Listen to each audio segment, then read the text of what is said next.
तो दोस्तों अच्छी बात यह है कि आज हम जानेंगे कि कहां से आई हमारी प्यारी इंग्लिश, कौन से रास्तों से होके गुजर के ये आज हमारे तक पहुंची है। तो बिना किसी देरी की शुरुआत करते हैं आज हमारी वीडियो का। अगर आप चैनल पे नए हैं तो please subscribe the channel now. Let's begin the video.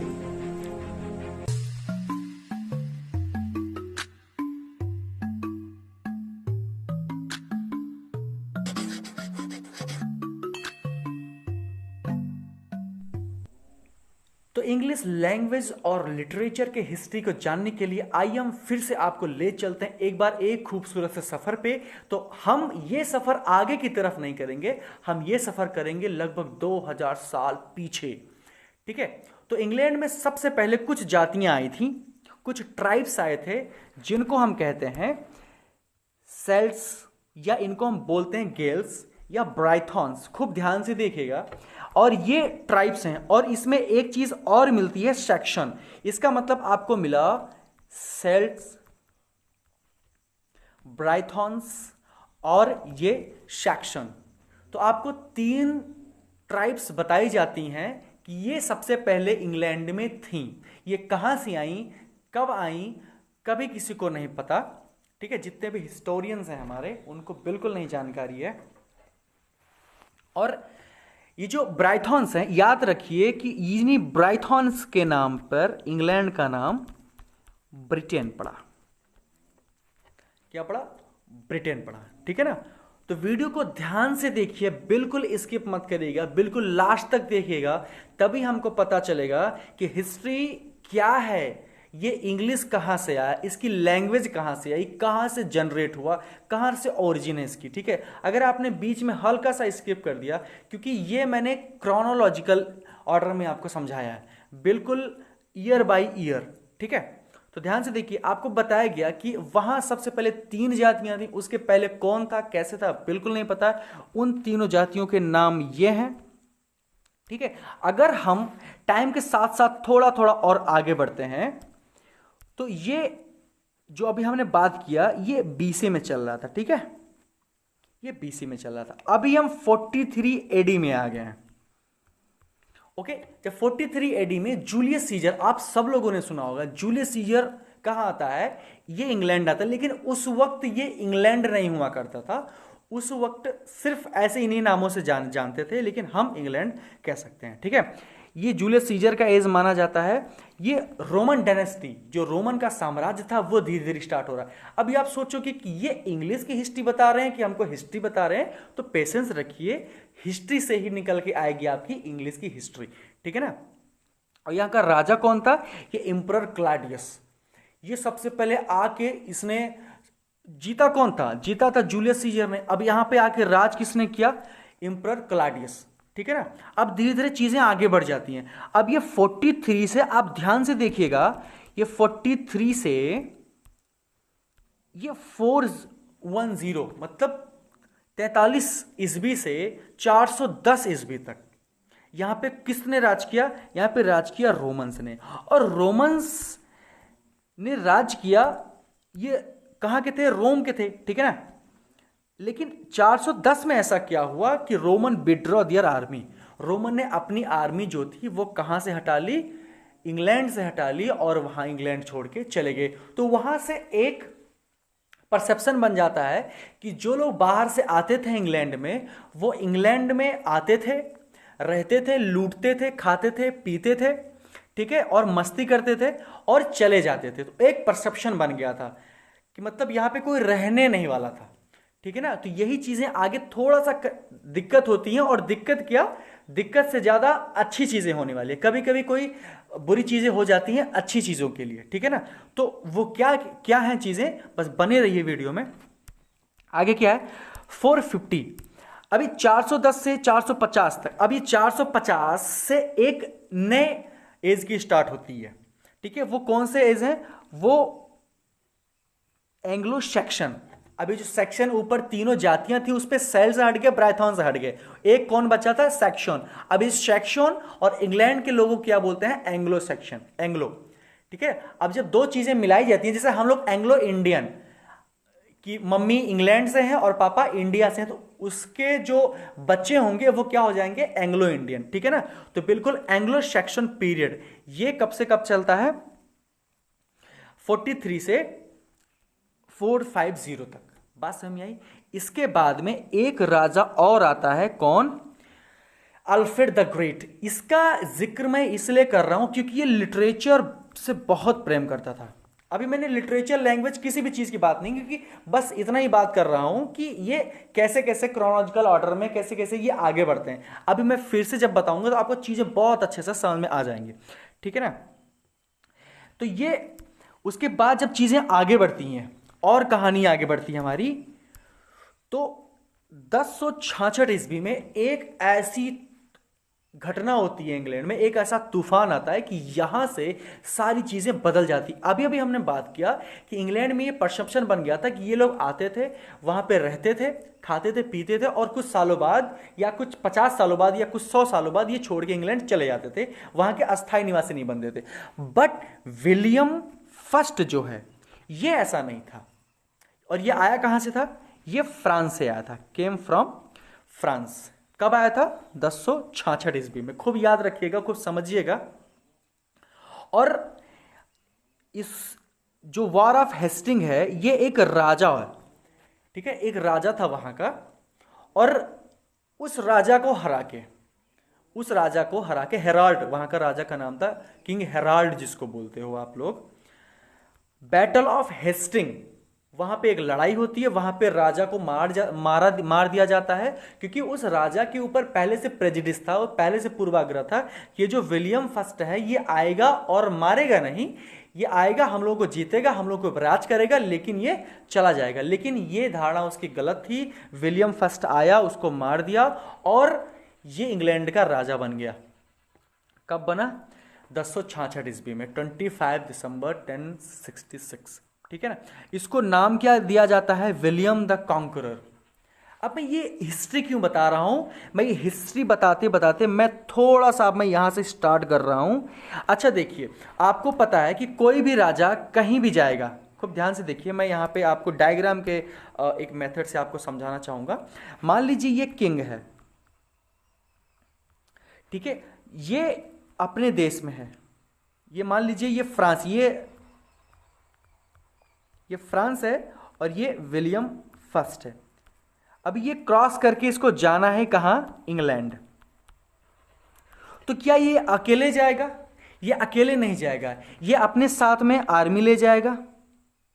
खूब ध्यान से देखते रहिए, ये अपने साथ में मिनिस्टर्स ले जाएगा, ये अपने साथ में ऑथर्स ले जाएगा, ऑथर वही जो राज कवि होते हैं, ठीक है ना, जो दरबार कवि होते हैं उनको ले जाएगा, और मिनिस्टर्स जितने भी नेता टाइप के लोग हैं उनको ये ले जाएगा, अकेले तो जाएगा नहीं।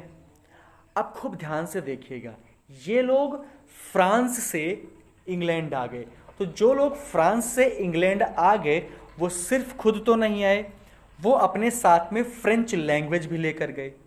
तो जब ये इंग्लैंड में रहने लगे, तो जब टाइम बीतते गया, टाइम आगे बढ़ते गया, तो वहां के राजा ने यह घोषणा करवा दी कि आज के बाद में कोई भी यहां की लैंग्वेज नहीं बोलेगा, सारे लोग फ्रेंच की लैंग्वेज बोलेंगे, ठीक है, सारे लोग फ्रेंच लैंग्वेज बोलेंगे। और अगर हमें एक जगह की लैंग्वेज चेंज करनी है तो हम क्या करेंगे, स्कूल, ऑफिस और जितने भी प्रीचर्स थे, जितने भी ये जो भाषण देते थे, ये जो प्रवचन करते थे, इनकी लैंग्वेज बदल दो, धीरे धीरे सुधर जाएगी। धीरे धीरे आप जो लैंग्वेज इनके ऊपर हावी करना चाहोगे वो हावी हो जाएगा। लेकिन ये 1-2 सालों में नहीं होता, 100 सालों में भी नहीं होता, इसमें टाइम लगता है, ठीक है। तो टाइम लगते इतना ज्यादा टाइम हो गया कि ये फ्रेंच लैंग्वेज, खूब ध्यान से देखिएगा, थोड़ा सा डिस्टर्ब कर रहा है ये फ्रेंच, और ये जो पुरानी लैंग्वेज थी भाई, अब कोई तो लैंग्वेज थी ही इंग्लैंड में पहले ना, कोई तो लैंग्वेज थी, तो उसको हम कौन सी लैंग्वेज बताएंगे, ओल्ड इंग्लिश, उसको हम बोलेंगे ओल्ड इंग्लिश, ठीक है। तो ये ओल्ड इंग्लिश और ये फ्रेंच जो है, ये मिलके एक नई लैंग्वेज तैयार होती है, और ये क्या होती है, ये एक तैयार होती है न्यू इंग्लिश, उस टाइम की मॉडर्न लैंग्वेज जो है। लेकिन इसको तैयार कौन करता है?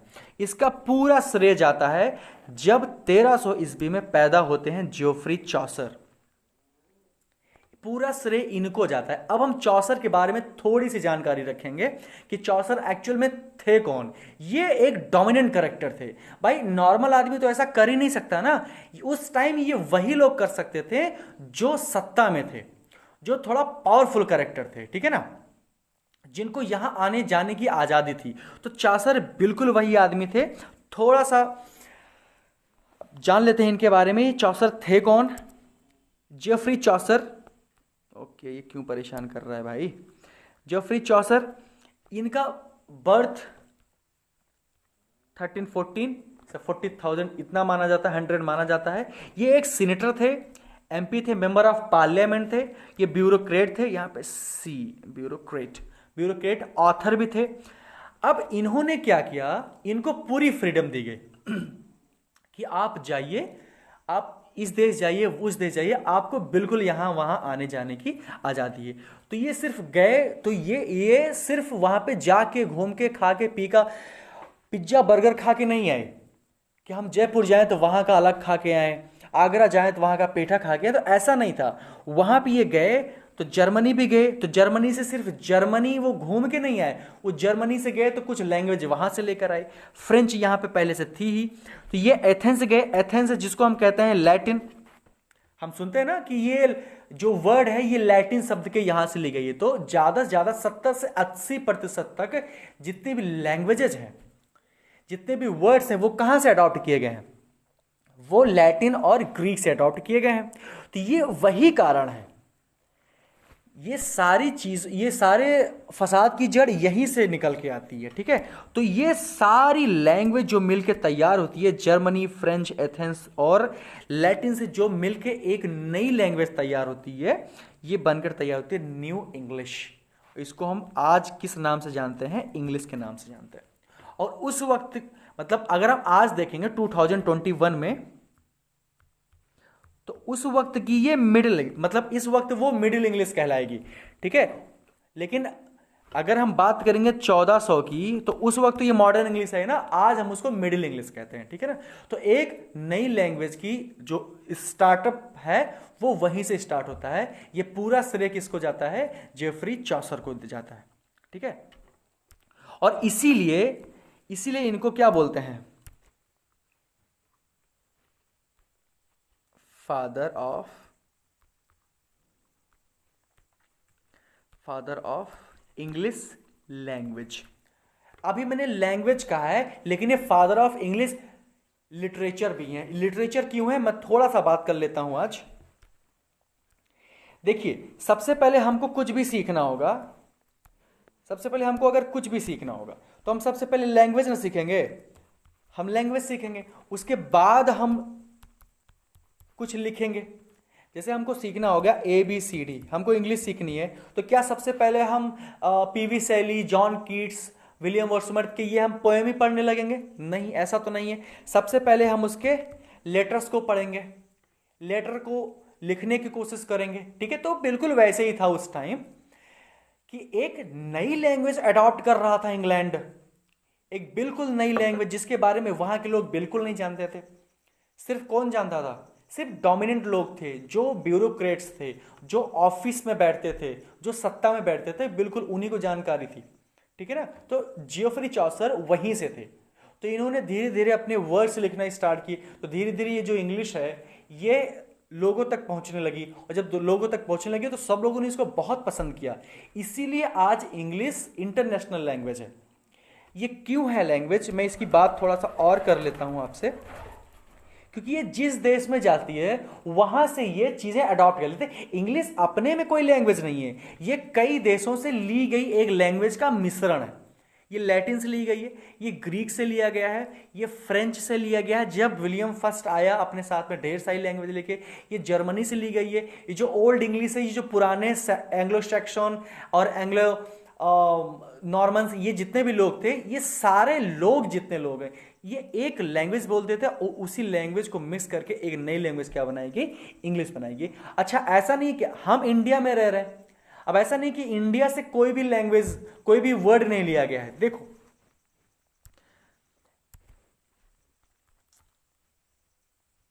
पितृ, पितृ मतलब क्या होता है? पिता होता है। ये पितृ से बना फादर, ठीक है। मातृ से बना मदर, ध्यान से देखते रहिएगा। भ्रात से बना ब्रदर। इतना ही नहीं, ज्यामिति, ज्यामिति, ज्यामिति से बना ज्योमेट्री, ठीक है। और त्रिकोणमिति,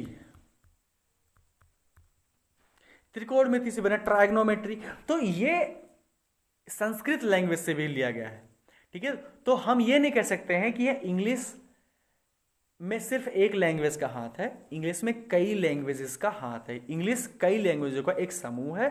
मुझे बहुत अच्छा लगा ये चीजें आपको बता के। मैं थोड़ा सा और आपका समय चाहूंगा, 1 या 2 मिनट, ठीक है। ओके, अच्छा, अभी तक हमने बात किया कि ये जो डेवलपमेंट है इंग्लिश लैंग्वेज और लिटरेचर की, अभी आपको ये चीज तो बिल्कुल क्लियर होगी ना, फादर ऑफ इंग्लिश लैंग्वेज और लिटरेचर कौन है? फादर ऑफ इंग्लिश लिटरेचर और लैंग्वेज ये है जोफ्री चौसर ही कंसीडर किया जाता है। बात समझ में आ गया? ठीक है। अभी हम बात करते हैं कि ये जो पहले लिखे जाते थे, जो जोफ्री चौसर ने लिखा, या इसके पहले इंग्लैंड की पहली जो है ये इंग्लिश का जो पहला इपिक माना जाता है वो बेओवुल्फ को माना जाता है। तो उस टाइम ये लिखा कैसे जाता था? उस टाइम ये मैन्युस्क्रिप्ट में लिखी जाती थी। कैसे? मैन्युस्क्रिप्ट में लिखी जाती थी। मतलब ये हस्तलिखित लिखा है कि मीन्स मतलब होता है कि रिटन बाय हैंड, जो हाथ से लिखा जाता हो। जैसे हमारे सूरदास है वो हाथ से लिखे थे, ठीक है। अभी जो रामायण की किताब हम पढ़ते हैं ये प्रिंटेड है, ठीक है ना। पहले बाइबल भी कैसे लिखी गई थी? ये ओल्ड इंग्लिश में लिखी गई थी, ठीक है ना। उसको जॉन वैक्लिफ ने उनको इंग्लिश में ट्रांसलेशन किया, ठीक है, जो हम बाइबल पढ़ते हैं, बाइबल, ठीक है। अब ये जब से जितने भी लोग पढ़ रहे हैं आज तक सबका श्रेय जाना चाहिए विलियम कैक्सटन जी को। विलियम कैक्सटन जी को जाना चाहिए। इसका सारा श्रेय, जो भी प्रिंटेड हमको मटेरियल मिलता है, ये विलियम कैक्सटन जी ने ही अपने जो लेबोरेटरी थी उसमें क्या यूज करवाया? प्रिंटिंग प्रेस सेट किया। और वो कब सेटअप किया? 1476 ईस्वी में। तब से चीजें और एक क्रांति जैसी आ गई लिटरेचर में, लैंग्वेज में, हर एक चीज में। सबसे पहले कौन लिखते थे? सबसे पहले हाथ से लिखा जाता था, तो चीजें काफी टाइम तक नहीं रुकती थी। लेकिन उसके बाद में जैसे ही 1476 में ये कैक्सटन, विलियम कैक्सटन का प्रिंटिंग प्रेस आया, इसके बाद तो समझ लो एक क्रांति सी आ गई। सारे लोग सबके साथ, मतलब जन साधारण में लिटरेचर, लैंग्वेज, सारी चीजें पहुंचने लगी। तो ठीक है, तो यहां मैंने बताया कि history of English literature and language, आपको चीजें समझ में आई हैं? तो कमेंट सेक्शन में आप मुझे एक चीज अब और बताइए, उसके बाद हम वीडियो को खत्म करते हैं। कि आपने ये देखा कि लिटरेचर और लैंग्वेज, इसके तो फादर हमको पता है कि कौन है, जोफ्री चौसर है। लेकिन आपको मुझे कमेंट सेक्शन में बताना है कि ग्रामर, इंग्लिश ग्रामर के फादर कौन है। ठीक है, तो वीडियो में बने रहेंगे। Thank you.